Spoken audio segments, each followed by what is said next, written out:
Match retour de ces demi-finales, première partie, Courtrai face à Anderlecht, une première confrontation qui a tourné largement à l'avantage de Zakaria Bentato. Ouais, l'avantage avec Zakaria Bentato qu'il a gagné 0-3, donc normalement il a un avantage largement suffisant pour aller chercher sa place en finale. En tout cas, il a vraiment fait le boulot au match aller. En tout cas, en apparence, dans un match fermé comme celui-ci, on s'attendait à un but, deux buts, ou alors en tout cas un match nul, un match très équilibré. Finalement, pas du tout. Non, pas du tout. En fait, on le disait justement en avant-match, il faut vraiment que Zach arrive à marquer un but très rapidement. C'est ce qu'il a fait. Ça a ouvert le match et puis après, Mans n'a pas réussi à réagir. Et il y a deux faits importants ici à bien prendre en compte. Le premier, c'est qu'on est peut-être parti pour une deuxième demi-finale perdue pour Manso en 2 ans. Oui, c'est vrai que c'est peut-être l'échelon pour aller jusqu'en finale est peut-être un petit peu trop haut pour lui. C'est vrai que cette année, on l'a vu s'améliorer, mais il lui manque peut-être encore un petit quelque chose pour aller jusqu'en finale, même si voilà, il faut pas enlever le mérite non plus de Bien Zakaria. sûr. Et moi, est-ce que tu penses, en tout cas c'est mon avis, que Ouais. l'année passée, il avait fait une performance qui était au-dessus même de son niveau de jeu? C'est-à-dire que je n'avais pas spécialement l'impression qu'il avait un niveau en apparence de top 4 l'année précédente, même s'il y est arrivé en tant que plus challenger outsider. Ici, cette année, je le vois comme un potentiel évidemment demi-finaliste, je le vois comme un membre effectif du top 4, Oui. et cette fois-ci, il est à la place où il devrait être déjà de base. C'est vrai que l'année dernière, c'est un peu délicat dans le sens où il a cherché sa place en demi-finale. Il l'a mérité tout de même, mais c'était Oui, bien grâce sûr. au but en or, au Golden Goal, en quart de finale, donc c'était vraiment un match serré. Il faut aussi une part de réussite, il y avait un petit peu de malchance aussi du côté de Zayror. Donc sa place c'était un petit peu moins évidente en demi-finale. Tandis qu'ici, contre Zimet, la semaine dernière en quart de finale, il a simplement géré son match, il a fait le boulot, et c'était sans aucun doute, il n'y avait pas photo, c'était lui qui méritait sa place en demi-finale. Oui, totalement, tout à fait d'accord avec toi, Xavier. En tout cas, ce match, on l'a dit, est tourné rapidement à l'avantage de Zakaria Bentato, peut-être pour une deuxième finale en 3 ans cette Oui. fois-ci. Ouais, c'est vrai que lui, même si voilà, pas mal de monde l'enterrait, tout ça, par rapport à sa prestation l'année dernière, début de saison aussi, après au final, il est là. Il est même très très bien positionné pour aller chercher, comme tu l'as dit, une deuxième finale en 3 ans. J'espère pour lui que cette deuxième finale se passera mieux que la première en tout cas. J'aimerais revenir sur un fait assez intéressant qu'on avait souvent cité, déjà, enfin même deux faits en réalité. Le premier, c'est que il a fait 300 000 matchs nuls, alors je crois qu'on en a fini Oui, avec 7 matchs nuls à la fin de la compétition régulière, et que sans ça, il serait déjà bien mieux classé au ah, oui, classement c'est sûr. général. Donc c'est pour ça, entre guillemets, qu'il a fini 8ème aussi, hein. Il faut peut-être le souligner Ouais, comme il avait explication. perdu que 3 matchs sur la phase régulière. 3 matchs en 17 rencontres, c'est très très peu. Il y a juste Geoffrey qui en a perdu que 2. Et je pense Fleu ou du côté de Charleroi ou Mans, j'ai un doute qu'il en a perdu 3 également. Donc il a autant de défaites que les membres du top 3. Oui, et ça c'est assez impressionnant. Et la deuxième chose, deuxième fait, alors que le match vient de démarrer, hein, vous l'avez vu, le match retour vient de commencer. Deuxième fait, c'est que il a toujours su causer des difficultés au meilleur de cette compétition. Et finalement, a toujours eu des difficultés assez inexplicables face à des joueurs qui étaient un peu en dessous. Oui, le souci contre les Vours, on va dire un petit peu en dessous, comme tu le dis, il y a souvent un bloc fort bas, il arrive à mettre un but, il se dit c'est bon, c'est fait, puis après il voit peut-être un petit peu trop défensif, il voulait peut-être garder un peu trop le ballon et se dire que bah voilà, j'ai réussi à mettre un but, ça suffit, et derrière, avec un petit peu un manque de réussite, il a encaissé le 1. Tout ça pour dire que c'est peut-être également pour ça que le huitième de ce top 8 finit par créer des dangers à tous les ténors, tous les leaders de la compétition régulière. De Sarr et la perte de balle ici en 2 temps, on la récupère finalement. Makarenko. Évidemment, tout cela pour vous dire également que Manso, il ne faut pas le sous-estimer, hein. Je vous l'ai déjà dit précédemment, mais c'est un joueur qui commence à être de grande expérience. Un joueur qui, malgré le petit excès de frustration qu'on a vu à la 50e minute de jeu au match aller, est souvent très calme, réussit à rester bien focus et donne tout jusqu'au bout. Oui, c'est vrai que quoi qu'il arrive, il est exemplaire au niveau de l'attitude. Oui, ça c'est clair. Et c'est une qualité très importante. Golubovic, Makarenko, avec Dan, ça fait quand même 2 années qu'il arrive à mettre Courtrai un peu sur le toit de cette compétition. Mais c'est vrai que quoi qu'il arrive, de manière générale, il a toujours bien représenté Courtrai. Ouais, c'est vrai, déjà la première année, hein. Oui. C'est les manies. C'est bien simple, je ne vois pas de Courtrai sans Mans. Madame aussi, le double contact et Mikhailchenko. C'est peut-être là le souci de Courtrai aujourd'hui, surtout face à un adversaire qui analyse beaucoup les parties précédentes, qui travaille beaucoup, c'est que les doubles contacts, il va les anticiper du début à la fin. Oui, c'est vrai. Après, c'est vrai que pour cette année, bah voilà, je pense que ce match-ci, c'est un petit peu historique que tout simplement c'est déjà 3-0 pour Anderlecht. Mais il y a quand même de l'amélioration. Il voit quand même, pour lui, il doit retenir le positif, que simplement son jeu s'améliore. Il met de plus en plus en difficulté les joueurs. Et c'est peut-être de bon augure pour l'année prochaine s'il reste à Courtrai. Oui, bien sûr. Et je le répète, hein, mais là où l'année précédente on le voyait en tant que challenger et on était étonné de le voir en demi-finale, ici on trouve que c'est logique, que c'est légitime. Rien que ça montre une certaine évolution en termes de jeu. Ouais, parce qu'il a été vraiment constant pendant toute la saison. Verskaren, Sambi Lokonga. Bon, une Larsen et Golubovic va reprendre ce ballon. En tout cas, pendant ces 18 premières minutes de jeu, pas grand chose à nous mettre sous la dent. On a en final un scénario qui ressemble beaucoup à celui qu'on attendait durant le match aller. Ouais, c'est vraiment ça. À partir du moment où il n'y a pas de but très rapide, c'est deux joueurs qui vont faire tourner le ballon. Ouais. On enchaîne bien ici. Selemani, pas beaucoup de possibilités. On a une profondeur qui avait été demandée et Murillo qui fait le pressing ici.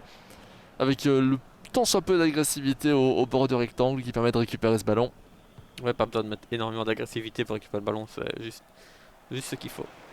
Par l'inversa, en contact et la profondeur est donnée vers Gano. C'est pas mal, ça va être but. Ça va être but. Et Manse, la joie de Manse directement en entrée de match. 3-1, score cumulé 1-0 pour Courtrai. Alors là, on a peut-être le fait de jeu qui va switch, qui va changer la donne. Oui, ça, parce que voilà, on est quand même qu'à la 23 minutes de jeu, donc c'est pas tôt, mais c'est pas tard non plus dans le match. Il reste énormément de temps. S'il arrive à mettre peut-être un deuxième avant la mi-temps ou juste après la mi-temps, ça peut être une fin de match assez chaude. Hein. Au moins pour aller chercher le match nul et puis après, le but en or. Oui, tout à fait. Magnifique centre aussi, on peut le souligner. Oui. Et des reprises de volée, tu les as si souvent citées comme fortes sur ce FIFA. Voici une belle démonstration. Surtout qu'il n'est pas gêné, il n'est pas déséquilibré ni rien. Gano, il peut que la mettre au fond. Bien sûr. Là, ça aurait été un contre-jeu de la mettre en dehors ou même sur le gardien de but. Hein. Voilà. Il y avait également le temps de viser. Après, tu sais bien, Guillaume, des fois, une balle comme ça, elle arrive sur le poteau. On connaît les mailles. Selemani, De Sar et Rougeau. Il y en a une profondeur qui peut être donnée à gauche. On l'a stoppé. En tout cas, le joueur a stoppé sa course. C'est aussi arrivé grâce à une récupération tôt sur le terrain. Ouais, dans la partie de terrain d'Anderlecht. Oui, bien sûr. Et très rapidement. Gano, l'auteur de la passe sublime qu'on a vu en entrée de match. Par la Versa pour Selemani. Et là, Anderlecht a l'air de jouer d'une manière encore un petit peu différente. Là, on a pris un petit peu de risque en entrée de match. On a vu avec un mini pressing. Bon, il n'était pas non plus extrêmement agressif, hein, loin de là. Mais je veux dire, on jouait quand même de manière assez agressive. Maintenant, on revient aux bases. Hein, et toutes ces qualités. Oh, voilà la chance. Oh là là, on parlait des tirs qu'on ne peut pas rater. C'est ça. Ah, la chance. Là, on voit Mans qui perd un petit peu son sang-froid. Mais ça se comprend quand tu vois une frappe comme ça. En plus, ça aurait fait 3-2, ça aurait fait 3-2 au score cumulé. C'est vrai que ça aurait été un petit peu délicat. Zach aurait peut-être pu commencer à douter.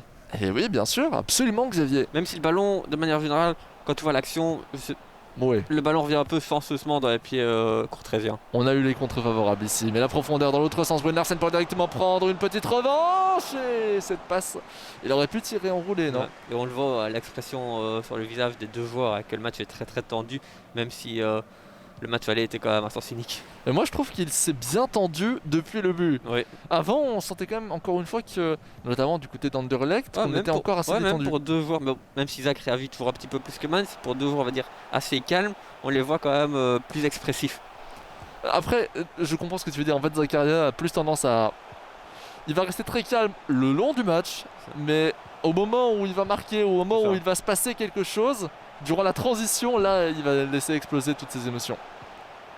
Et c'est pour ça aussi que du coup, il met beaucoup d'émotions à ce moment-là, parce qu'il les contient durant le match en soi. C'est le Mani. Et encore, tu vois, c'est la même tentative. Ouais. Hein, là, je crois que c'est un bridge qui avait été tenté. C'est radicalement les mêmes choses qui sont proposées. Et lorsqu'on a tenté ce centre, qui était totalement différent, oui c'est ça, inattendu, eh bien on n'a plus que changer. Brune Larsen, pas mal cette profondeur avec Amouzou. De Waal qui récupère. Pas la Versa. Gano, et là c'est pas mal. Là on peut créer quelque chose d'intéressant pour Courtrai peut-être avec l'aile gauche. Gano, la fin de frappe de Gano, double contact. Oh c'est splendide. Mais c'est extraordinaire ce que vient de proposer Manse. Et bien là voici une preuve de double contact qui peut fonctionner. Il l'a fait en troisième temps, Xavier. C'est vrai qu'après son contrôle, sa fin de frappe pour s'arrêter, je me dis C'est un peu raté pour Mans, voilà, il aurait dû frapper plus vite, mais il arrive quand même à me mettre au fond. Et vraiment, c'est une très très belle action, une très belle action individuelle de Gano. Si je dis pas de bêtises, ouais, de Gano. Et on en revient à un élément inattendu. Ici, en fait, d'habitude, il fait son double contact en premier geste. Oui. Il le fait immédiatement pour passer Et l'adversaire. on Là, voit, justement, pardon, je te coupe, mais quand tu vois les stats, 0 tir cadré pour Anderlecht dans cette première période. c'est l'inverse. Voilà, c'est l'inverse, vraiment l'inverse. Alors que on voit justement que tout peut se passer sur FIFA et que maintenant ici, il reste 45 minutes à Courtrai pour aller mettre au moins un petit but. Et Zakaria, il doit essayer de réagir. Alors que là, pour le moment, je pense que mentalement, ça doit être très très dur pour Anderlecht. Ah oui, oui, bien sûr, ils nous font. Enfin, il nous fait pour l'instant démentir, hein, Mance, par rapport aux éléments qu'on a cités avant. Vraiment, on est dans un match qui ne correspond absolument pas à nos pronostics et à ce à quoi on s'attendait. Et imagine l'action ratée tout à l'heure de Mans. Ce serait 3-3. Ça serait 3-3 à la mi-temps, ça aurait été une 45 dernières minutes. Après, ici, on voit directement Zakaria qui change de tactique. Il repasse en 4-4-2. Et je pense qu'il fait ce qu'il doit faire, justement. Parce que essayer de garder le score, comme ça risque d'être très compliqué. C'est un peu à double tranchant. Il doit essayer d'aller en mettre un. Donc passer en 4-4-2 pour mettre en difficulté Mans. Surtout qu'on a vu qu'il y avait quand même de l'espace. Parce qu'il joue fort haut, Mans, là, justement, vu qu'il avait quand même 3 buts à remonter. Bien sûr. Ça peut être la bonne chose à faire. Après, je pense aussi que c'est lié au fait que son 5-3-2 n'est pas si défensif que ça. Quand on y repense, son 5-3-2, c'est un peu comme si en phase défensive, c'est effectivement un 5-3-2, mais à chaque phase offensive, ça devient un 3-5-2. Ouais, Les latéraux montent. Donc au final, ça laisse quand même des espaces, l'air de rien. C'est assez difficile à interpréter comme formation. Ouais. Le 4-4-2 finalement revient sur un élément très équilibré. C'est pas la première fois qu'il joue son 4-4-2, hein. Loin de là. Mais on en revient sur un élément qu'on a cité auparavant, sur le fait qu'il avait cette volatilité en termes de formation, qu'il était capable de jouer de manière très différente. Et là, c'est aussi un moment qui peut être très crucial, hein, parce que l'air de rien, tout ce temps qui est pris pour faire ces changements tactiques, c'est du temps où ça remue dans la tête de Mance. Alors, c'est pas ce que veut faire Zakaria Mentato, mais là, je vous parle en termes de fait de jeu. Ça peut être un game changer. Ouais, surtout que Mans il était très bien dans son match. Peut-être que ce petit coup d'arrêt là, ça peut peut-être justement, on va dire, le refroidir entre guillemets et peut-être être moins performant. Effectivement, Xavier. Sardella, Verskaren. Après, ça fait partie du jeu aussi, hein, justement, lors des temps forts de l'adversaire, si le ballon sort, mettre pause pour faire quelque chose, ajustement tactique, justement, pour laisser retomber la pression aussi. Ben oui. On a vu que c'était souvent Nycom qui le faisait, bon, sans succès finalement, mais c'était un joueur qui appréciait beaucoup proposer ce genre de pause. Déjà l'année précédente. Hein. Verskaren. La petite feinte de Verskaren, c'est taclé par Dan. Anderlecht au ballon. Après, on avait vu quand même une petite occasion de la part de Brune Larsen qui avait tenté de créer quelque chose. Anderlecht n'est pas encore mort non plus hein, offensivement dans ce match, mais voilà, c'est vraiment le match inverse par rapport à l'aller. Belle profondeur, Palaversa. Ouf, 5 joueurs de Courtrai face à 5 défenseurs anderlechtois. Ça c'est assez impressionnant aussi comme stat hein, quand on connaît les caractéristiques de base de Mance. Selemani cherche Gano, la petite feinte, cherche Madame aussi. Ouh, Van Kronbrugge finalement pour dégager ce ballon. Ouais, j'ai l'impression que c'est limite le premier arrêt pour un des gardiens lors des 2 rencontres. Ouais, c'est possible. C'est peut-être le tournoi du match aussi. Oui, ça peut être un des tournants du match. Je crois que l'autre occasion un peu gâchée, c'était Courtrai en première mi-temps. Également, qui la met sur un autre poteau d'ailleurs. Pas sur le montant, mais vous savez, sur le poteau qui permet d'accrocher le but. On a entendu le bruit malgré tout. C'est des petits détails hein, graphiques parfois sur FIFA qui font toujours plaisir. Rojo, Dan. Et bien, on temporise ici, c'est assez étonnant, ça vient un peu entrer en contradiction avec ce qu'on a vu précédemment dans ce match. Il n'y a pas forcément de solution pour donner le ballon, donc il a essayé d'attendre l'appel et au final, c'était une perte de balle. Et il s'est fait enfermer, et Verskaren ici sur les droites. Verskaren, double contact. Et bien, en voici un du côté Anderlecht maintenant, Sardella. Kana pour Sardella de nouveau. Kana encore, Sam Bielokonga. Où il est pressé par Courtrai, c'était pas mal. Ça s'est joué de peu. Un petit peu moins puissante et c'est revenu dans des pieds rouges et blancs. Kana. Et maintenant Sardella, bon on temporise. C'est normal hein. Là on veut commencer à gagner du temps tout doucement avec cette formation 4-4-2. Ouais c'est vraiment. Je pense que les deux joueurs ils doivent prendre des risques parce que gérer le score c'est pas forcément top. Mans il doit aussi en prendre, mais pas non plus trop se découvrir parce que il doit juste inscrire un but maintenant. Après on a vu que gérer le score dans cette Proximity Pro League est maudit. Hein. Oui. C'est vraiment maudit. On a à chaque fois des buts à l'inverse lorsqu'un joueur tente de faire cela. Palaversa, bon l'exemple le plus simple c'est le club de Bruges-Moucron hein, en phase régulière. Ça c'est sûr. De Sar dans le rectangle maintenant, on va chercher Madame aussi. Lorenz qui fait le tacle, Selemani maintenant. Selemani, Makarenko, Selemani. Ouh, le tir arrêté par Lorenz, ça revient sur le pied de Sardella. Et heureusement parce que ça donne la balle à un de ses coéquipiers. Ouais. Je pense qu'on va vraiment avoir peut-être 20 dernières minutes assez chaudes. Hein. Ah, ça va l'être effectivement la pause qui a été demandée par Mans. Une formation plus offensive qui va être demandée. Le pressing qui est d'ailleurs un peu plus haut également du côté courtraisien. Enfin, pas le pressing, le bloc, mais à ce stade plutôt. Un peu plus haut. On n'a pas changé sa formation de base par contre, j'ai l'impression. C'est toujours un 4-4-2. Oh, pas mal. Amouzou face à Dewal. Petit râteau, sculpteur, et ça va être but. Ah, ça va être le but d'Anderlecht. Ça va être peut-être le fait de jeu final. Ouais. Ah, là, on a peut-être enfoncé un petit peu le clou. Ce qu'il fallait de la part d'Anderlecht. Non, ça maintenant, normalement, je pense qu'il devrait vivre une fin de match plus tranquille. Ah, bien sûr. Mais bien sûr, Xavier. On voit toute Zach, la pression qui se relâche, puis il se dit maintenant ça devrait le faire, alors qu'avant il était vraiment sous grosse pression parce que 2-0 contre Mans, aller faire un but c'est pas évident contre lui et il était pas à l'abri d'une surprise. Oh là, vous avez vu cette stat de corner qui monte, on va faire monter tous les joueurs sur le corner, ça c'était assez évident. C'est bien parce qu'avec ça on voit aussi la détermination de Mans qui veut vraiment essayer d'aller, même s'il sait que ça va être très compliqué, qui veut vraiment essayer de faire quelque chose, et pourquoi pas aller chercher justement ce troisième match. Il aura déjà réussi à surprendre, hein, remonter avec ses deux buts, recréer le danger. En tout cas, ce qui est sûr, c'est qu'on va s'en vouloir de ne pas avoir mis ce but hein, en première mi-temps. C'est sûr. 4-3-2. Même l'occasion après, le face-à-face où le gardien d'Anderlecht va la faire chercher. Oui. Bon, le tir était au milieu du goal, certes, mais c'est vrai que c'est quand même une grosse occasion. C'est vrai, c'est très vrai. Donc je disais 4-3-1-2 hein, pour Courtrai. Ça risque aussi peut-être de créer du danger dans l'axe, ça c'est clair, c'est une formation très offensive. Mais est-ce que ça va suffire? Ça c'est une autre question. En tout cas, on peut quand même dire aussi que Mans, même si un match retour on pensait qu'il serait un petit peu terne, il a quand même réussi à nous faire vivre un match fou comme match retour. Mans, il arrive toujours à nous créer de la surprise lorsqu'on l'attend pas. Hein. Ouais. C'est assez impressionnant. Sardella. D'ailleurs c'est le cas pour ces deux joueurs, hein. Ce sont deux joueurs qui sont très surprenants.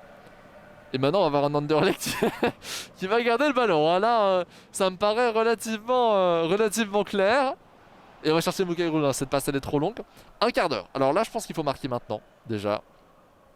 Si on veut encore y croire, c'est un sine qua non. Il faut marquer le plus vite possible. Oh, c'était pas une mauvaise tentative, hein. Il y avait de l'idée. C'est une passe très très compliquée, mais si elle passe, il peut vraiment mettre en difficulté Zakaria. On aurait dû la lober. On va dire, vu qu'elle n'est pas ratée, on va dire oui, mais de manière générale, il a bien fait quand même de tenter comme ça au sol. Sardella, Murillo, Sardella, Cana, Sardella, qui fait office de charnière ici pour l'instant sur cette aile droite. Sambi Lokonga. Et on va devoir revenir en retrait, ou plutôt on va le vouloir. Encore 5 minutes hein, qui sont reprises. C'est très intelligemment joué, hein. On voit que c'est un duel d'expérience. Oui. Mikhailchenko, Sambi Lokonga. Et la profondeur, il va faire face à un défenseur de Courtrai, Brune Larsen ici. Et le physique qui va payer avec cette balle qui a été poussée un petit peu trop loin. 81e minute de jeu. On rappelle qu'il faut 2 buts marqués par Courtrai pour encore espérer l'emporter. Enfin non, on n'en est pas encore au stade de l'emporter pour l'instant, juste revenir au nul. Ouais, mais 2 buts en un peu moins de 10 minutes, ça risque très très compliqué. Surtout vu les qualités de temporisation. Parce que même si Mans arrive à mettre un but, après il y a un coup d'envoi et un engagement pour Zakaria, et à mon avis il verra plus le ballon. Ouais, c'est très vrai. Brune Larsen et le tacle de Dessart, allez, c'est peut-être encore possible. Un dernier message d'espoir pour les fans courtraisiens qui nous écoutent. Un dernier message de stupeur peut-être pour les fans anderlechtois qui nous écoutent. Palaversa pour Gano. Gano Selemani. Et oh c'est dommage. Guay ça va être but. Oh. Ah voilà. Ah, c'était ce tir-ci le premier. Ce sont les deux qu'il fallait mettre pour l'emporter. Je pense vraiment un manque de réussite du côté de Mans de manière générale dans cette demi-finale. Quand ça veut pas, ça veut pas. C'est ça. Dans ce match retour en tout cas. Le match aller était largement à l'avantage d'Anderlecht. Rojo qui... Oui, largement à l'avantage d'Anderlecht, mais je veux dire c'était aussi 100% de réussite du côté d'Anderlecht. C'est plutôt ça que veut dire spam. Ouais. C'est ça, oui, c'est ça la comparaison. Ici, si on avait le même taux de réussite qu'on a eu avec Anderlecht, ce serait 3 buts 1, 4 buts 1, ce serait déjà différent. Tu as raison. Est-ce que tu penses aussi que la pression a eu quelques répercussions sur sa gestion du joystick? Je ne pense pas que c'est deux joueurs qui sont pas forcément les plus jeunes non plus de la compétition. Ils ont de l'expérience, ils ont l'habitude de gérer des situations un peu compliquées, donc pas dans ce match en tout cas. Allez, là c'est fait. On sait déjà que ce sera bien Anderlecht qui va l'emporter, mais sur quel score? Eh bien, ça se terminera là-dessus. Au moins, Courtrai ira chercher ce match retour, mais Anderlecht accède, mesdames et messieurs, à la place de finaliste de cette Proximity Pro League. Avec évidemment, cette fois-ci, c'est le A de Eitel Hadj, si je me trompe pas. Ou d'Anderlecht. Ou d'Anderlecht. Ah, c'est vrai que la dernière fois, c'était Eitel Hadj parce qu'il avait marqué. Ici, je pense que c'est plus Anderlecht. Tu as raison. On est ravis, évidemment, du côté d'Anderlecht. Manse, un petit peu déçu. Il a pas à rougir de sa prestation non plus. Oui, mais de quoi être déçu, ça, Ah oui. oui, ça oui. Oui, évidemment, c'est ce que je veux dire. Et ça a un lien entre les deux. Évidemment, Mansour, on a de quoi être déçu parce qu'on a montré une belle performance, une belle prestation. Tandis que s'il avait été vraiment, vraiment largement en dessous, on aurait pu avoir un raisonnement un peu différent. En tout cas, il a eu la bonne mentalité lors du match retour et c'est surtout ça qu'il faut à souligner tout de même. Oui, bien sûr. Tout à fait, Xavier. Et puis, eh bien, faisons un petit tour au niveau du tableau. Le tableau pour l'instant de ces demi-finales. Alors vous le savez maintenant, Anderlecht vient de l'emporter avec un score total de 4-2. 2 buts d'écart maintenant pour cet effectif, pour Anderlecht qui va donc accéder à la finale pour affronter qui? C'est la grosse question. Est-ce que ce sera Louvain? Est-ce que ce sera Charleroi? La question elle est difficile. Ouais, c'est dur de donner un pronostic sur ce match. Il est venu l'heure évidemment du point interview ici dans cette fin de demi-finale entre Anderlecht et Courtrai. Et comme d'habitude, on va commencer par le gagnant. Bonjour Zakaria Ventato. Bonjour Guillaume et Xavier. Alors je pense pouvoir dire sans trop de pression que tu es très content de ce résultat. On a vu un premier match qui a tourné largement en ton avantage, mais dans le second on a réussi à te surprendre. Est-ce que tu as réussi à comprendre pourquoi ? Je voulais tout d'abord dire quelque chose que j'ai dit chez vos confrères néerlandophones. Je voulais tout d'abord féliciter Manse parce que c'est un très très très très beau joueur et je lui souhaite que du bonheur dans l'avenir. J'espère qu'il va continuer à travailler parce que c'est un bosseur et c'est pour ce genre de match-là que j'aime mon métier. Ensuite, je réponds à ta question. Le premier match, j'ai assez bien dominé, j'ai bien mis mes occasions au fond, j'ai fait les bons choix au bon moment. Dans le deuxième, il y a eu un changement de compo de mon adversaire que j'aurais dû anticiper, qui était beaucoup plus offensif et qui pressait beaucoup plus haut sur le terrain et qui m'a mis très très en difficulté. J'ai quand même réussi à me créer une occasion où j'ai fait vraiment n'importe quoi. Et sur le contre, Mansef m'a fait le 2-0 et là dans mon cerveau c'est l'apocalypse. Mais bon, heureusement, j'ai ensuite fait un changement tactique et je suis bien revenu dans le match et j'ai pu prendre le contrôle du ballon et gérer le temps. On lui posera évidemment la même question pour savoir aussi son avis là-dessus. Tu avais une petite question, Xavier, avant que je pose ma dernière. Ouais, moi j'avais l'impression, Zach, que toi, je retrouve un petit peu l'ADN d'Anderlecht cette saison en fait, surtout. Parce que typiquement, début de saison d'Anderlecht un peu bof, comme la tienne, et puis une fin de saison en boulet de canon, parce qu'Anderlecht c'est quand même l'équipe en forme comme toi actuellement. Et puis Anderlecht également, ils aiment bien mener au score largement, et puis se faire peur en fin de match. Ici, tu menais 3-0, il revient à 3-2 également, et t'arrives quand même. Donc qu'est-ce que tu penses plus ou moins de ça? Je pense encore une fois que ça a été un choix tactique de sa part qui a payé en fait. Et j'ai vu son choix tactique, j'aurais pu l'anticiper et le contrer avant qu'on commence le match. Et j'étais persuadé que ça allait pas me causer de soucis et je me suis trompé. Donc ouais, un peu à l'image du RSCA cette saison. Mais bon, quand on active le mode playoff au RSCA, on blague plus. Ah, voilà, pour ça. Dernière petite question. Maintenant, on sait que tu es en finale, c'est officiel, face à Louvain ou Charleroi. Est-ce qu'il y a un des deux joueurs qui te fait plus peur? Peur, non, les deux me font autant peur en fait. Parce que voilà, ils sont en demi-finale du championnat de Belgique. Il y en a un des deux qui sera en finale, donc qui aura fait le même parcours que moi. Donc voilà, ça va être une finale en fait. On va jouer la finale comme on joue une vraie finale, c'est-à-dire les crampons entre les dents. Merci Zakaria pour cette interview. Merci pour toi et bonne chance évidemment pour cette finale. On te retrouvera d'ici mercredi. Et oui, mercredi prochain on s'y retrouvera. Et passons du côté de Manse. On va switch évidemment en anglais. Hi Manse. Hello. So the first game was really difficult, but you managed to come back and change the way you played in order to come back. How? I don't know how I played the first game. I'm really disappointed in myself for the result in the first game. It was, I don't know what happened. I ran the ball behind the side. It was normal. So I tried everything in the second game and nearly I did it. But Yeah, 2 goals in the first leg, and you missed a shot, and we still don't understand how. Like the shot in the first leg, I don't know if you remember this. Yeah, I remember 3 chances I should score. So I don't know. Gano made so many goals, but that he missed. I don't know how he did it. And so, last question: you hand your competition in semifinals like the last year. Are you like happy or sad about this result? So of course I'm sad. It's really disappointing, but you can't say that my season is bad because I lose against such a very good player. It can happen. So Thanks, Manso, for this interview, Thanks. and good luck. Maybe we'll see you in the next competition next year. I hope so. Thanks, big thanks. Donc petite traduction évidemment de tout ce qui a été dit, on le sent extrêmement déçu, Xavier. C'est vrai qu'extrêmement déçu. Après, comme il a dit, il peut pas forcément. Il est déçu, mais pas trop non plus, parce que c'est quand même une belle saison. Après, il a perdu contre Zach, qui était un excellent joueur. Donc voilà, il a fait une belle saison. C'est vrai que tu as une déception quand tu perds en demi-finale, que tu voulais aller plus loin, mais elle est pas non plus hyper déçu. Il peut quand même garder certains motifs de satisfaction de sa saison. Ce qui est très intéressant, je trouve, c'est qu'il a beaucoup plus insisté sur la première confrontation, Ouais. où vraiment, lorsque j'ai posé la question de voilà, pourquoi, comment est-ce que tu arrivé à revenir, vraiment, il a beaucoup insisté sur la première confrontation. C'est vraiment la déception, le maître mot, malheureusement, du côté de Manse.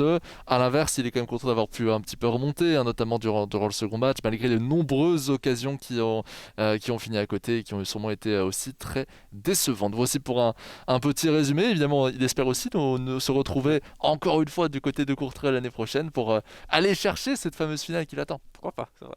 Ce serait assez incroyable. Il est temps pour nous de passer à la deuxième demi-finale. Et il y en a 2, hein. Je pense que ça vous le savez évidemment. On est très content de pouvoir vivre cela avec vous. On va voir Charleroi affronter Louvain. Mais avant cela, et ça c'est un point très important, on a une nouvelle capsule. Et c'est peut-être de mon côté, c'est la capsule que je préfère de l'ensemble de cette compétition. C'est une capsule qui va nous apprendre un petit peu le point de vue des clubs sur l'e-sport. Et notamment ici, eh bien, qu'est-ce qu'il se passe? Pourquoi est-ce qu'un club aurait son intérêt à aller participer à une telle compétition, à se mettre dans l'e-sport? Eh bien, on va l'apprendre tout de suite.